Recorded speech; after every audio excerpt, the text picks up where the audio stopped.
Hi guys, welcome back. So set I'm here to set my rights here. Just a minute, I set my rights. Hope kila mtu ananisikia.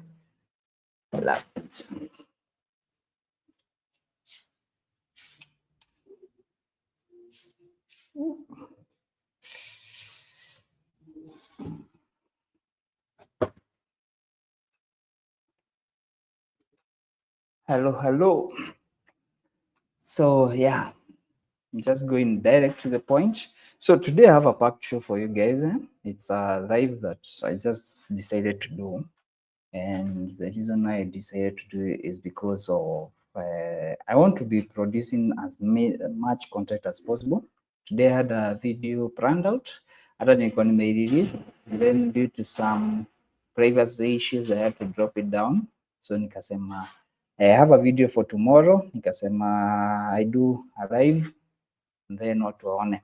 So today on X we had this topic ya flat and hidden notes, and funny enough ile video nilikuwa nimeeka, and hope you guys can hear me wenye wameingia live and there was this conversation, and funny enough the video I had planned for today, it was the same video. So let me share some of the few things that I think nitatumia on this end. Let me share some of these things and then we can discuss. And if you have any question guys, kuna bodaboda imepita karibu na ofisi iza. Sorry for the noise. So as I was saying, if you have any question you can ask me hapo chini. Watu wenye wako X na wenye wako in other platforms mnaweza niuliza kwa comment section zenyu. So what do you think about, what is your opinion about flat roofs? Yeah, and okay, there's so much opinion about this, and I've already done a video in the past guys.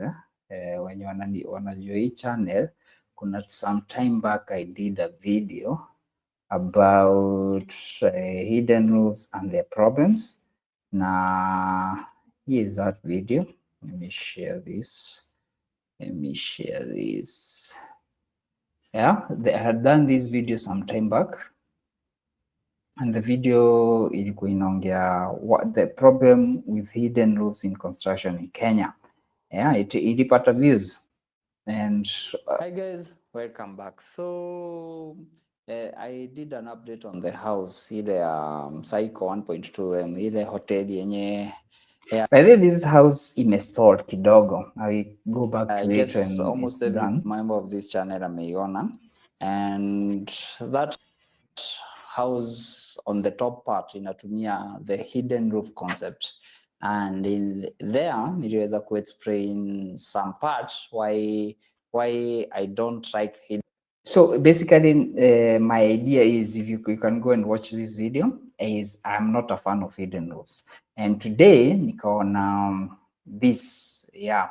nikaona this post by this guy on X anajiita Boss Yatal alikuwa anasema let me use this other one. Let me use, is this better? No, this is better. Let me kidogo tu kidogo. Yeah, let me use that. So the idea of building your house with a hidden butterfly roof is very good, which for me, najua mini hater. It's cost sensitive, and many we always presume that you use as strap. I endorse. So on that nikakuja comment nikasema I'm not a fan of this kind of roof, especially this one with the flow of water directed in the bedroom of the house. Meaning ukiangalia hizi picha ziko hapa, let's see the photos. Let's see the second photo. And guys, if you have any question, you can ask or comment.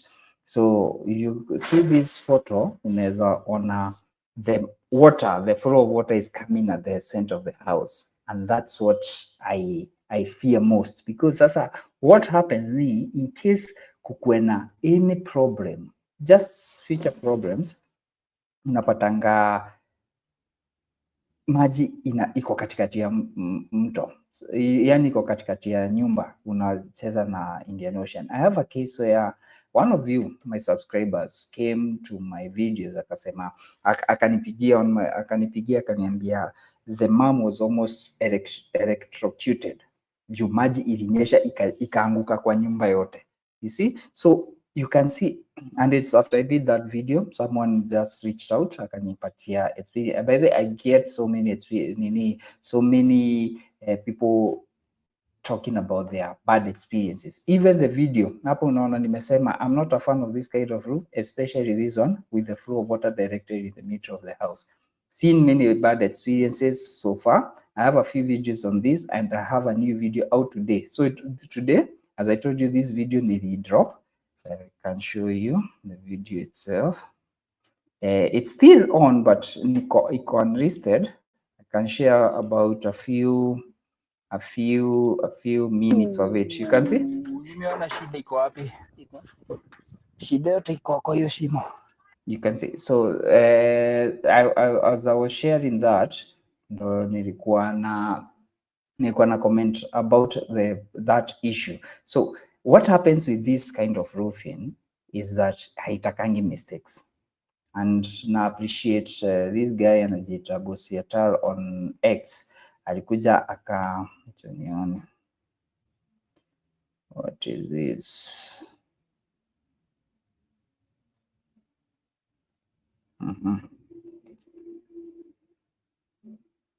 Kidogo tu nimefanya nini, let's go back. Okay, sorry, nilikuwa nasoma comments hizo. So alikuja akaendelea this conversation. As you can see, not many people, even this one of my favorite ex guys, ex personalities, anajiita cerebral assassin, until it starts leaking and it accumulates stuff because of low pitch and it starts sagging, which is a common, ni kitu common sana with this roof, and I can tell you I have horror stories about it, and these are, you can see, by the way, this guy is an engineer. Anasema it is suspect to leaking, and then ina accumulate vitu hapo katikati, and then inaanza kusag. Not only the leak, inaanza kusag. That's why most people wanaleta noma. So bado you can see, so there is so many comments huku ndani. Those against type, kuna watu walikuwa na positive nini comments. Those against this type of roofing will always have a narrative about water leakages, but there is no shortcut in water disposal. Do the right thing and seek relevant professional advice. Bosiatal akakubali, and he continued the conversation. Let's go to his profile. Acha tuone what he said in this conversation. Iko wapi? Still on the hidden butterfly roof. In December 2019, delivered this one in Nandi Kisumu border. A place with high levels of rainfalls, and the client has never called to complain about leakages. You just need to do the right thing and check out this thread. So ameshare the house, which hii si how yenyewe. What's happening? Net yangu iko slow. What is not happening? Is my internet this slow? Oof, what's not happening? What is not happening? Anyway.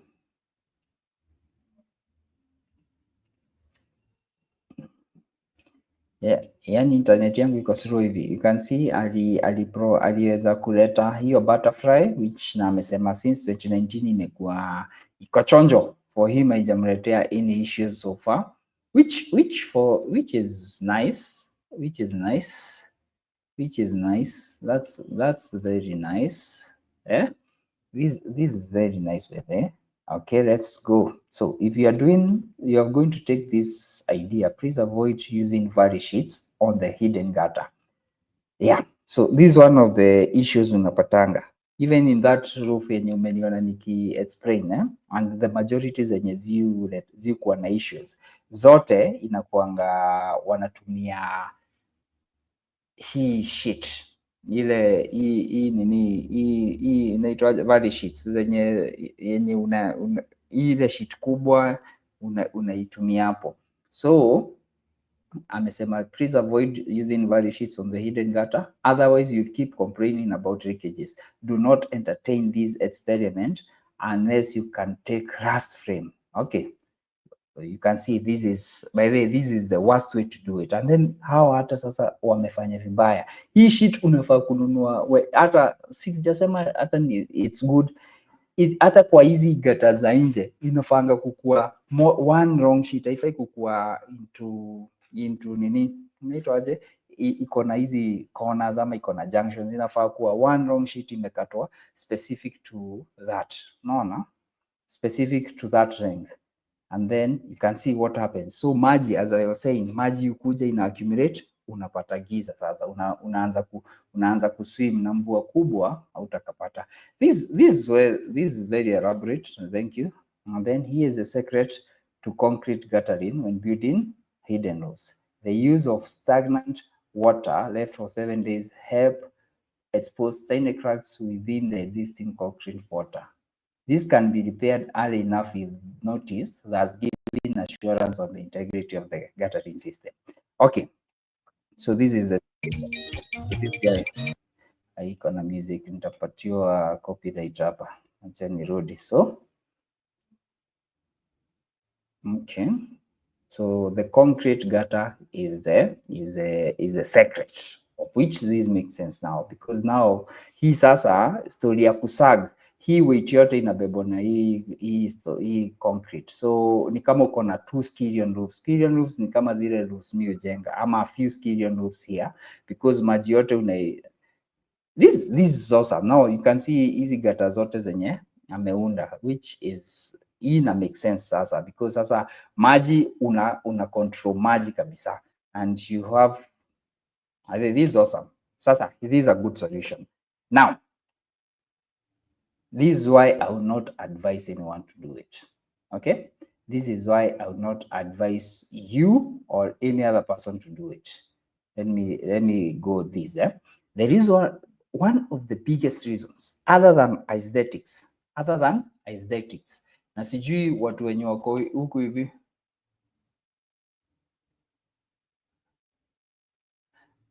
there is a guy hapa anauliza, mkubwa, naambiwa choo yangu itakula 100k ama nagongwa. Inalingana na ile choo unajenga. Hata unaweza kuwa unajenga kidogo ikue hii hata ndo wewe unamgonga. So any construction it depends. By the construction zote zi depend, ina depend hiyo choo unaiweka nini, unajenga na nini, unajenga na mabati ama mbao ama mawe, unachimba na nini, what depth, what kind of soil.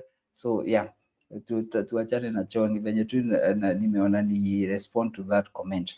So as I was saying, this gutter, the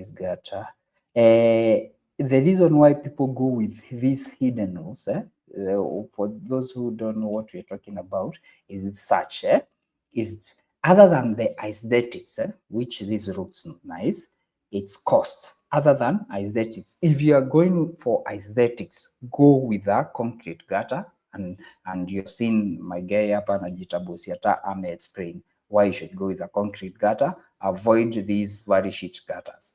Now, but kama njaro yako si haikuanga aesthetics, ama the reasoning behind doing this was not for aesthetics, it was for saving costs.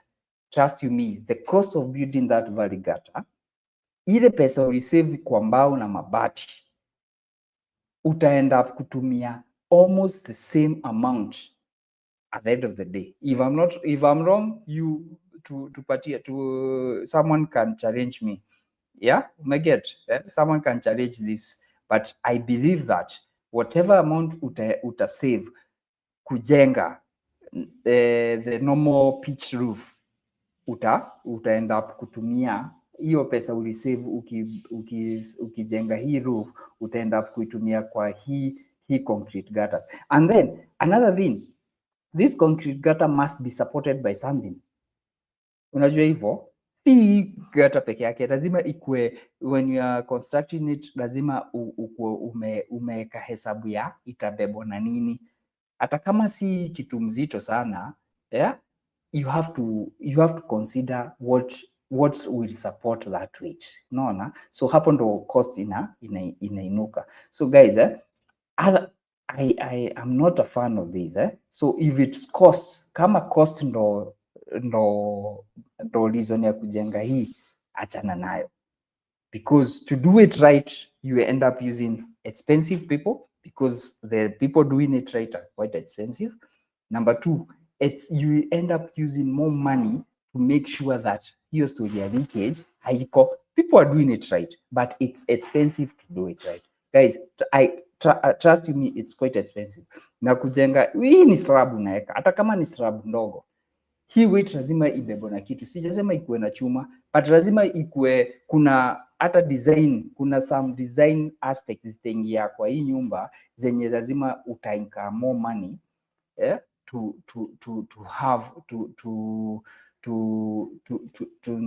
deal with it. So my idea is achana nayo bado, but kama ni aesthetics, go with the concrete gutter and make sure that you're using professionals. Now another one to avoid is this: the hidden concrete gutter must be on a straight line or wall. That's true. Unaona hii amesema ukiweka mazigzag hii achana nayo. So the reason why I think anasema hivyo ni maji haitakangi. Mimi husema maji hainanga adabu, haitakangi kusumbuliwa, na in case ikuwe mingi sana ama mvua ikuwe mingi sana, itakuwa noma. Umeelewa? Itakuwa noma kucontrol. Yani ni kama unaipatia, ni kama mto. You see, this water is coming down here and then inatafuta barabara ya ku exit. So ina behave kama mto.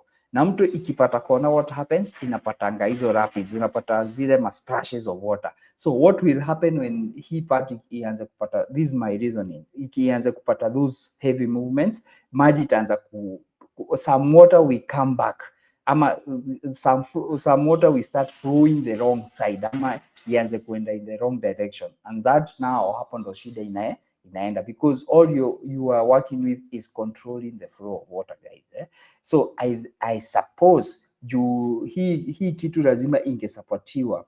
The reason why na hapa sasa ndo cost na come. The reason why we aliweka hii zigzag was because walls, alikuwa anataka kusupport hii gutter na the walls of the house, hataki yani zile partitioning za nyumba ndo anataka kusupport the gutter with them. Instead a design nyumba ipate a straight gutter from day one. I suppose that was the reasoning. So you should avoid that. That's three. How do you drain the storm water from the gutter? Don't be like afraid for mlima. Now hiyo nyumba nimeonyesha guys, hiyo yenye nilikuwa release video and then nikaitoa. This is the exact problem he was facing. Lastly, how do you drain the storm water from the gutter? Don't be like afraid from mlima. You can use aluminium fascia that can hold a lot of water, then add a concealed downpipe on one end or mid-row. Volume iko sawa. Oh, anauliza volume iko sawa? Yeah. Naona volume iko sawa. So hapa tu huko kwingine tu ni kubishana, wengi kama mimi namwambia hii kitu mimi nakatana nayo na nini. So this is bad. And then for me, wacha nirudi kwa that video that I had shared. Let me go back to that video specifically, at least tuelewe what I meant na muavoidi kitu. Let me go back to that video. Yeah, thank you. Hey, Busieta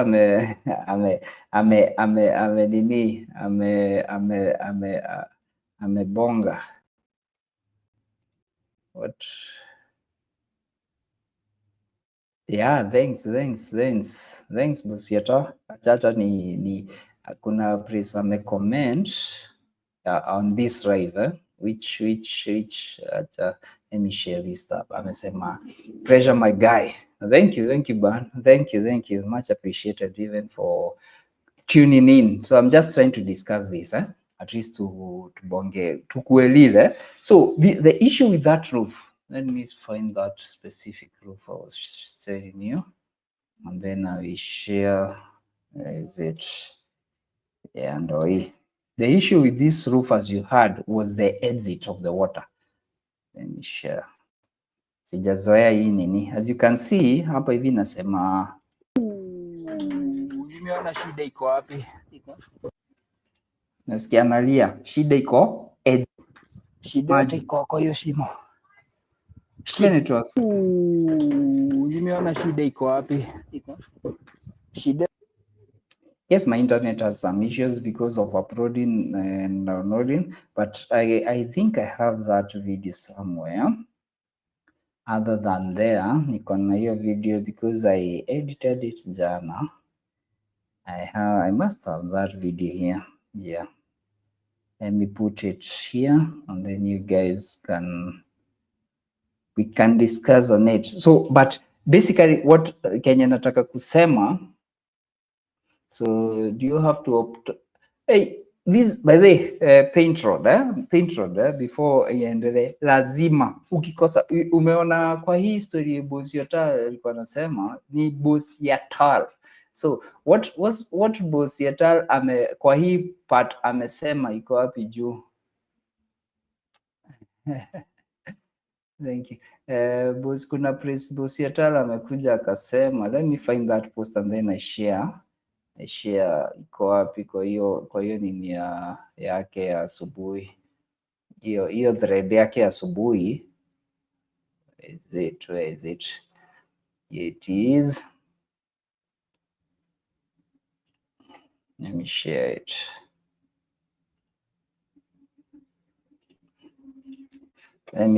it. So kwa hii thread paint road nani my guy hapa ukiangalia here is a secret to concrete guttering and building hidden roofs. The use of stagnant water left for 7 days help expose tiny cracks. So when you get these tiny cracks, what do you do with them? You have to waterproof it. Either unaweza weka ka floor, either uweke terrazzo ama uweke ile waterproof membrane. You see? So all those added costs zenye nasema ndo zinaleta issue. Umegete? So the issue ni hiyo sasa. So hope nimejibu swali yako paint road. Yeah, you have to waterproof it. Hii haina shortcut by the way. Haina shortcut at all.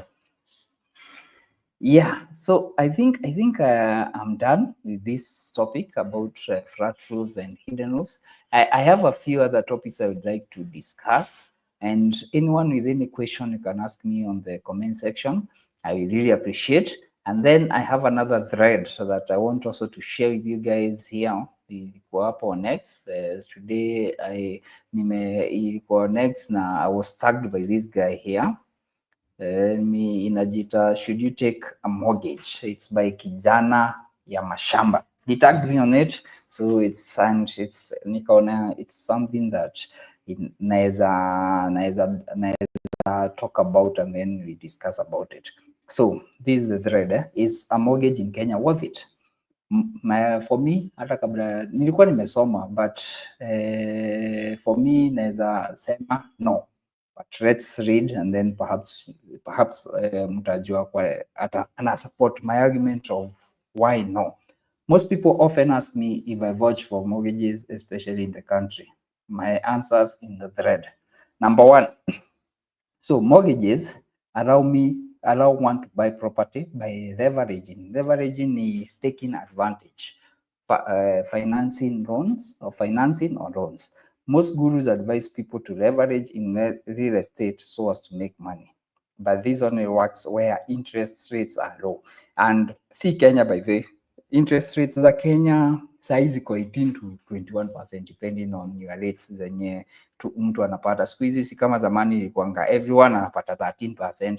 Saa hii kila mtu ako na rate yake, ni wewe uende ubargain rate yako. So saa ziko 18%. Hata nimesikia kuna watu wanapata 24% juzi, especially if you have bad credit unapata mpaka loans. It's basically ni loan, unapata deal za loan siku hizi, unless tuongee mambo ya hii historia ya affordable housing ya Ruto, but if you go to companies, private mortgage companies, unapata tu deal ya loan, okay? So but the where interest rates are low ni uko majuu. Kwanza nakumbuka nilikuwa na watch a lot of YouTube, they were claiming that in 2020 USA ilikuwanga 0.9%. You can imagine unapatia loan ya 1 million at 0.9%, meaning unalipa 9k in 1 year. You can imagine the interest rate. So and then unaweza spread for 15 to 30 years. Huko tunaendanga 25 years sana. So that if our interest rates, that's number one, ziko juu sana, so not worth it. Number two, so amepatia an example. You want to buy a house worth 12.5 million, 2-bedroom in Kilimani. You take a mortgage at 15% interest over a 15-year period. Ieka 18% watu wangu.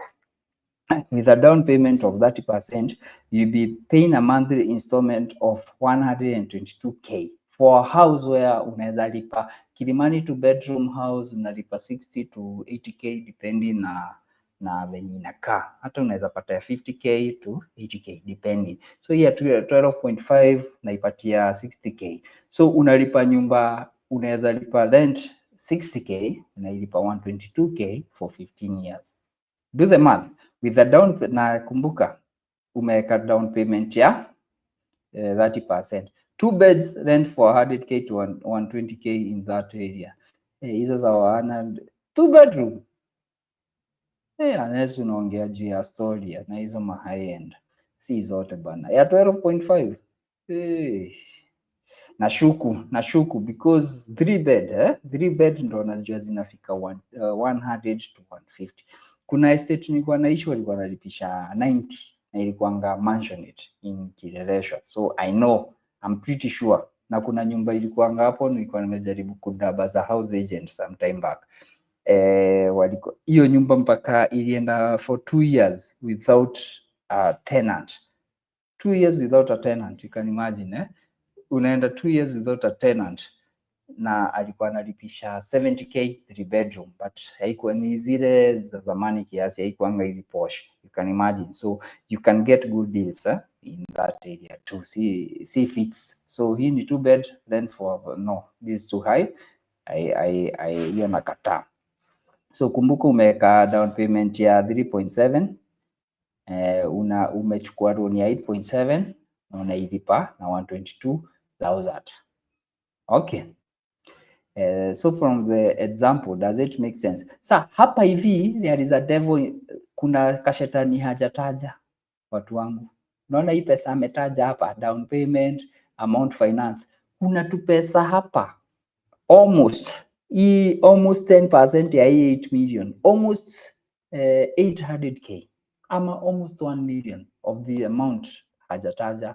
Acha niwaambie ni nini insurance of that loan. Kuna processing fee, kuna sijui tax, kuna tu tax to ujinga tuko hapo, kuna lawyer fees. Yani kuna tu pesa tu hapa. Mtu ukichukua loan, mtu yote ameshachukua loan anajua kuna tu pesa tu bank. Na kwanza processing fee bank haikuambiangi, wanakuambianga loan peke nini, insurance fee. Hii ingine wakuambiangi unapatanga hii kwa ndugu umeendaje, niko less like 200k kama ni such an amount sijui wanachukuanga ni 2% of the amount, you can imagine. So that's processing fee.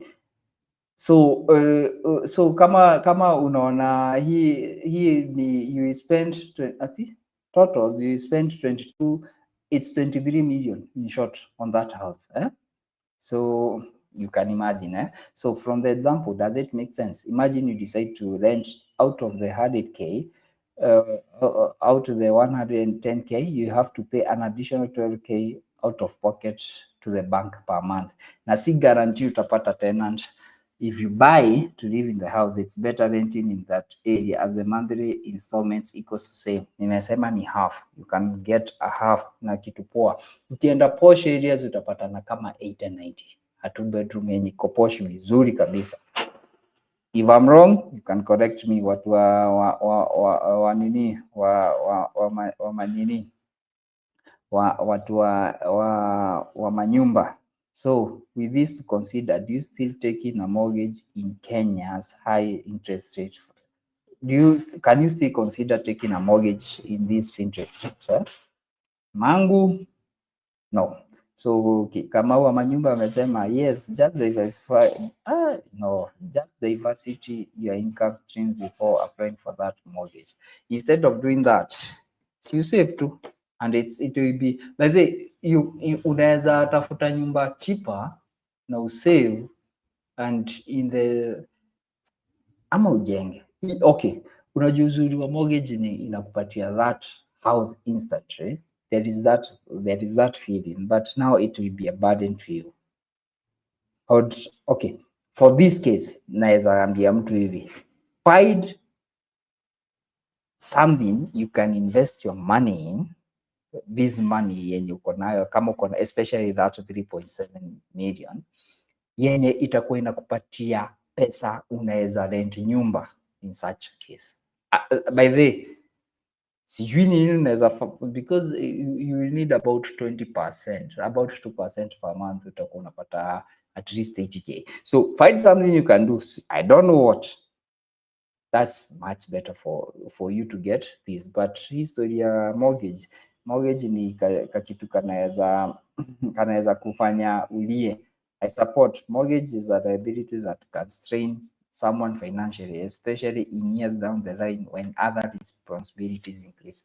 Very true, very true, very true, very true. And then we have a problem in Kenya. We are buying or building houses that we can't afford.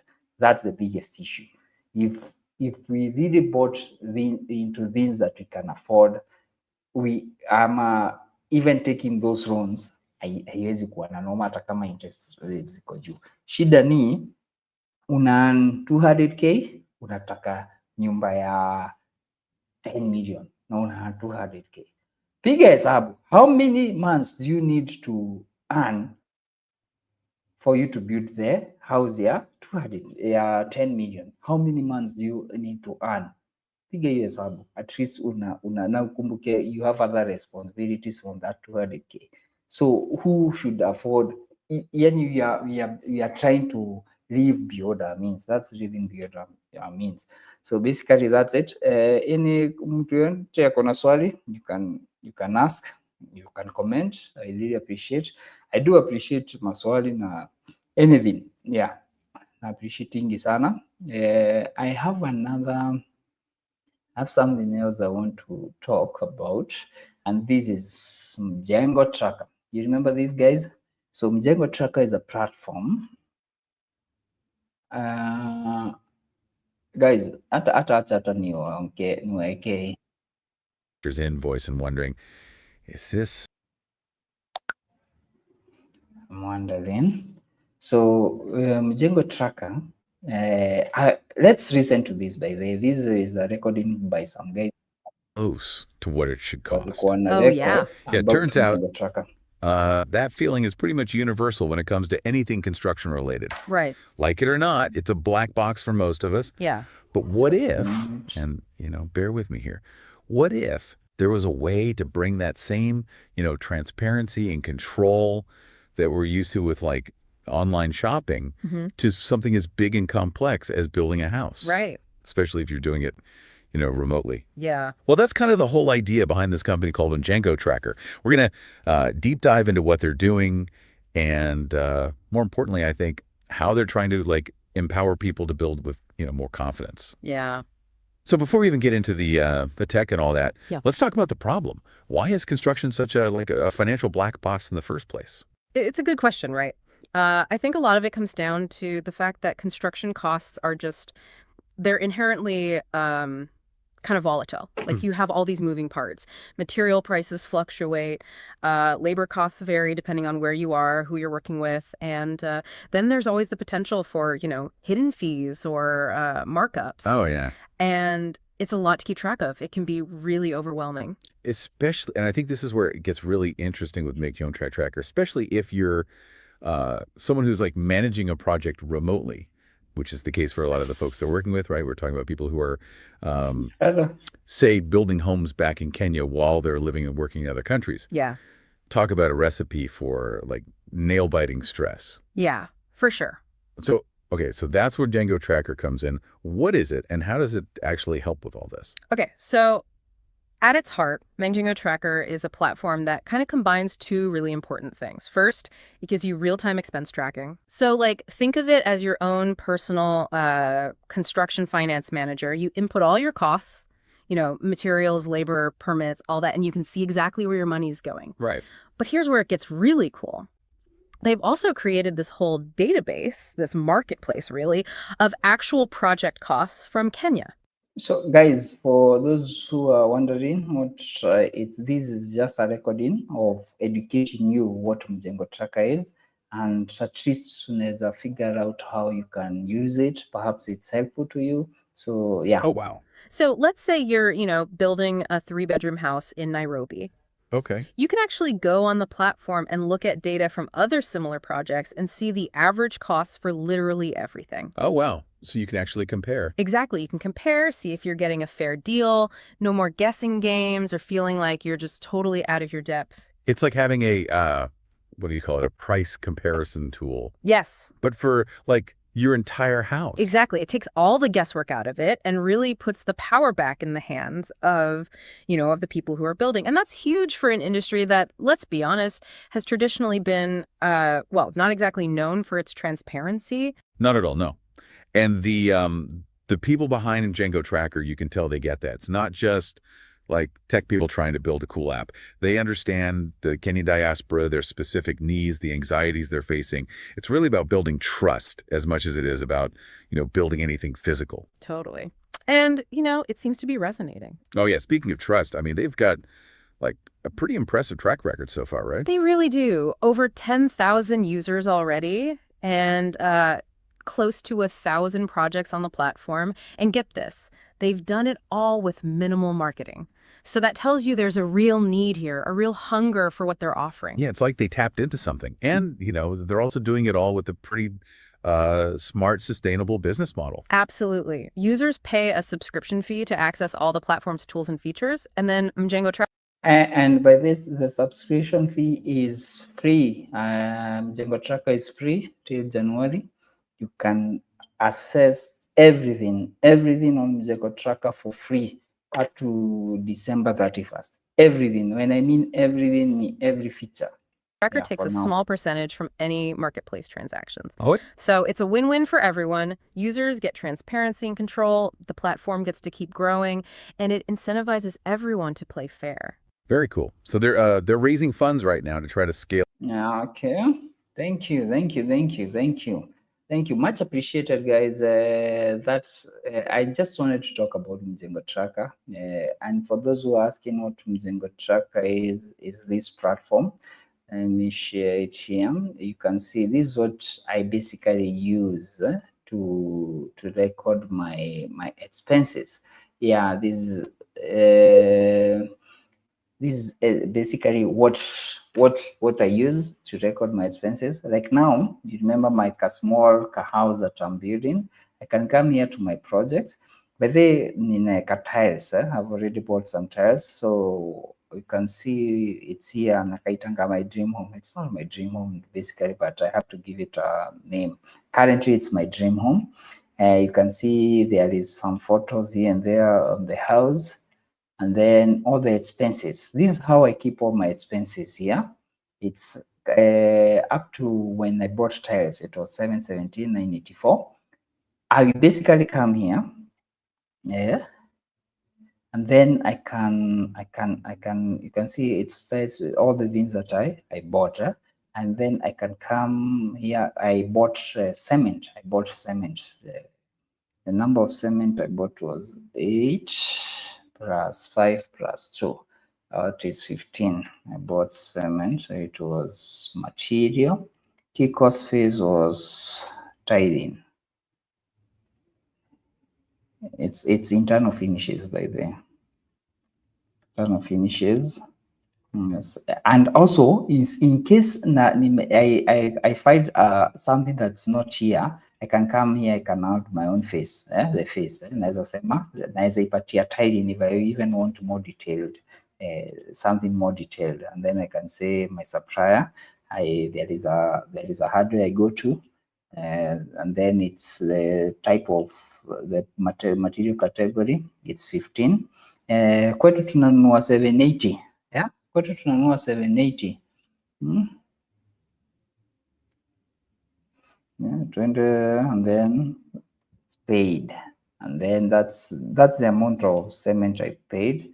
And then nikuja hapa niseme nililipa na M-Pesa. And then now this is the cool thing about this, Sasa niko na deni nililipa 13 bags. I remember nililipa 13 bags. Niko na deni ya 2. So I can say 13 are paid for. I record that as paid. And then this is now another cool thing about this Mjengo tracker. I can duplicate this. Expense and then edit it ili kunipatia an easier time. Edit the number of bags. I edit nisishinde nikienda, hatupendi kuchoka, and then nikuje it's unpaid for, hiyo haijalipwa. So nikikuja hapa kwa unpaid, najua hii nyumba niko na vitu 10,450 shillings unpaid for. And then kuna labor ya tithes, walienda kijana moja na fundi mmoja walienda for 4 days. Okay, I can come here. Walianza Monday wakamaliza jana. Just where is it? New expense.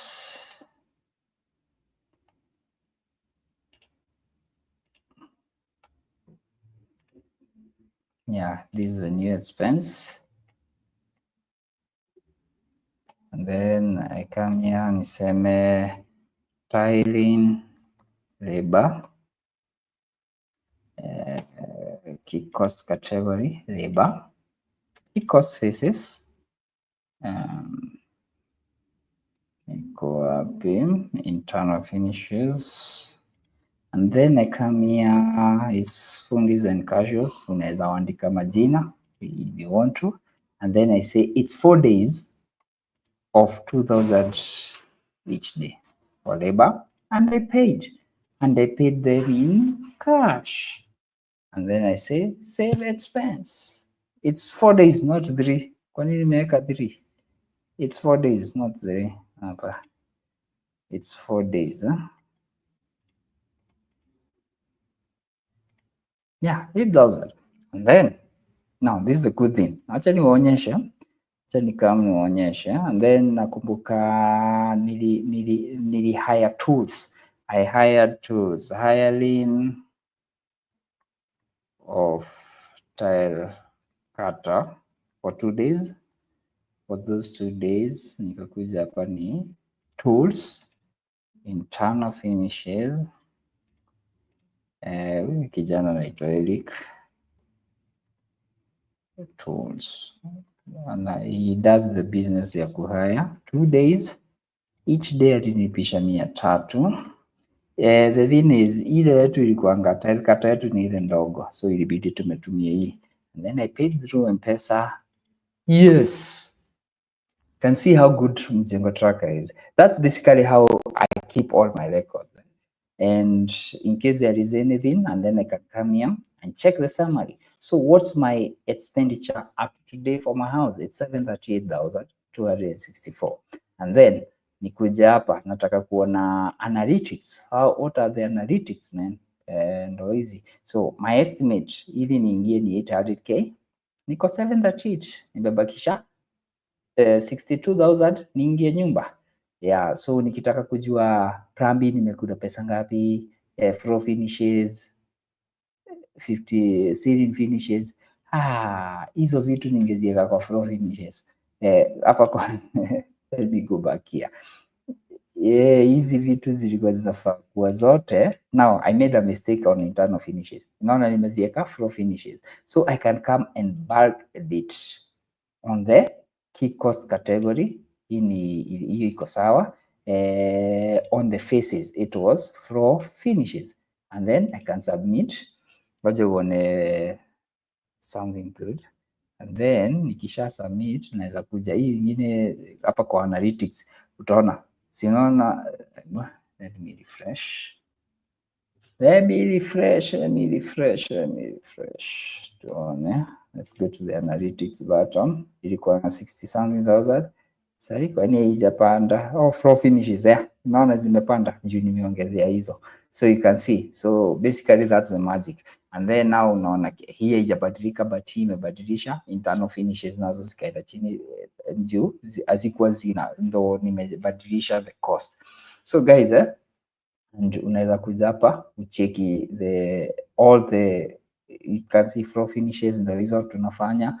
I'm yet to be done with the floors, na sijaweka za bafu za floor pia na kando, na sijaweka za kitchen, na pia ile inaitangwa hizi granite bado sijaweka. So you can imagine I still have a journey to go when it comes to the construction part of my house. So yeah, basically that's Mjengo tracker for you. And if you want everything sahi free, you can basically go to the website, check it. You can see inakupatia build your home project no matter where you are, intelligent project management, that's what I've showed you, share projects with team members and assign specific roles. Maybe I want to share my project with my wife, I can share, and then anaweza saidia, ama pengine ni mtu najengea, something that I do for my other projects. Yeah, tuna share, we collaborate, anaona publish your completed projects for others to learn from. So if you go to my dashboard, and some of my projects are ziko kwa market, you can see hapa kuna kitu inajiita market. Hii project ya my house, it's free. I give it for free for people to run. But here kuna two projects zingine nimeweka kama haka. What happens with these small projects, ni kama hii inauza 200, I make some income. You can see niko na balance, si mingi. I can teach. Now this is optional. Ukitaka kushare, share. Ukiona utaki kushare, achana nayo.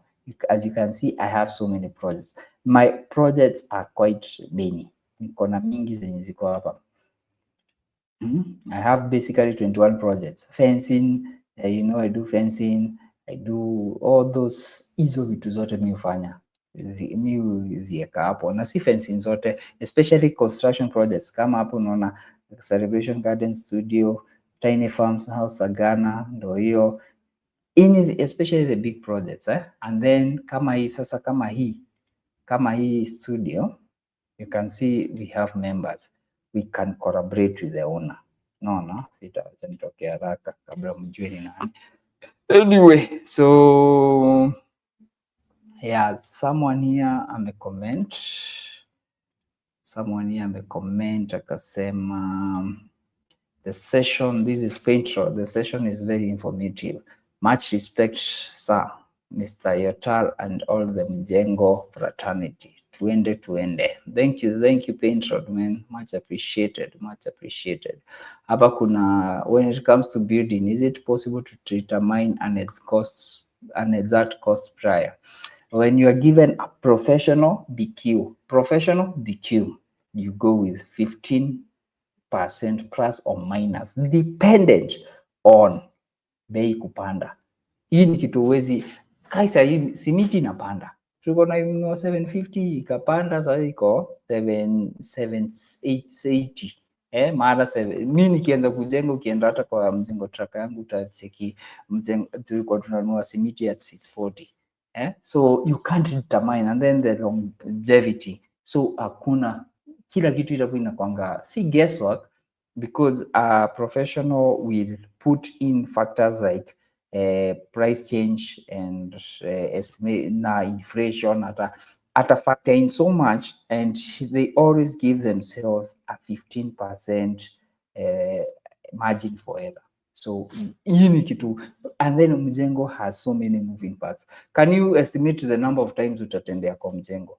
Then kaa sasa kunanyesha, you know how many projects pengine zilikuwa zinaendelea zina stall, especially zenye ziko kwa foundation. Kuna vitu huwezi fanya kukinyesha, especially in the foundation part, but unaona ukishafunika nyumba mabati, mnaweza endelea kujenga kama vitu zenye zinafanyika ndani zinaweza fanyika, but za nje hazifanyiki. So all those challenges, it's hard to determine that cost. It's almost impossible to determine that cost. So this is just my final comments. So I appreciate weddings now. Mimi si mtu wa dini, nimeona tu ni appreciate nipatiane niongee juu ya this topic because nimetoka somewhere kulikuanga na what is kind of a karorashio hivi, something of the sort, and my guys, I've never, by the way, mimi sijaiona the importance of these occasions. Nasemanga si harusi ni nyinyi wawili, si mkae pamoja muende. Today ndo nili appreciate the importance such occasions, especially traditional weddings ama any occasion, perhaps unasikia tunaenda Thanksgiving church, siku easy appreciate, but nikarealize these things you don't do because for yourself. So today I came to be recognized, niliweza kurecogniziwa because it's one of my relatives alikuwa anafanyia those small occasions, nika-recogniziwa as a mzee. And let me tell you, that recognition, hata mtu anapati, hata si pesa mingi, whatever, ako kapesa tu, ako kakitu kidogo unapewa, there is something that in me that ilifunguka kitu, nikasema kumbe this is why it's done, not the amount you're given, but the appreciation given to you. You know, you have been part of, especially for a parent. Na nikarealize hizi vitu hamfanyangi juu yako, unafanyanga juu ya kuheshimu wazazi na to appreciate the work for the parents. Na mzazi hataki umlipe, kuna obvious places so wazazi wanataka kulipwa, wanaitisha dowries extra, but real parents ama wazazi wenye si wasumbufu, hata wenye wanaitisha, they just want to feel that appreciation, and that's why you should appreciate to fanya harusi, fanya graduation parties, fanya birthday parties. Those moments you treasure them. Tuache kupatana tu kwa matanga. Anyway, thank you guys. Remember to like, share, and I cut some clips of this recording. It was quite long. It was about 53 minutes long.